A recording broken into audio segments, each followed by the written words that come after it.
Comme le caractère de son auteur, la parole de Dieu nous présente des mystères qui ne pourront jamais être sondés à fond par des êtres bornés. L'entrée du péché dans le monde, l'incarnation de Jésus-Christ, la régénération, la résurrection et plusieurs autres faits présentés dans la Bible sont des mystères trop profonds pour être expliqués ou même saisis pleinement par l'esprit humain.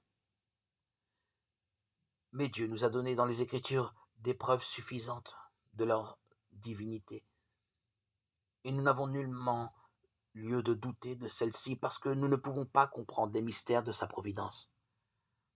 Dans le monde matériel, nous sommes constamment entourés de mystères impénétrables. Les plus humbles manifestations de la vie sont un problème que les plus sages philosophes sont incapables d'expliquer. De tous côtés se présentent des merveilles qui surpassent notre intelligence. Faut-il donc être surpris s'il se trouve dans le monde spirituel des mystères insondables? Toute la difficulté se trouve dans la faiblesse et l'étroitesse de l'esprit humain.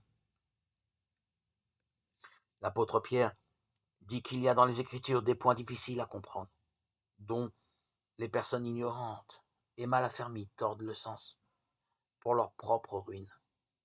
2 Pierre 3,16. Les sceptiques ont tiré de ces points difficiles des arguments contre la Bible. Mais ce sont là, au contraire, des preuves solides de sa divine inspiration.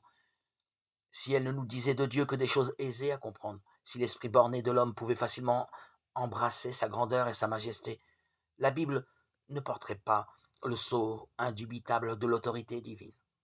La grandeur même et le mystère des thèmes qui y sont traités devraient nous porter à croire qu'elle est la parole de Dieu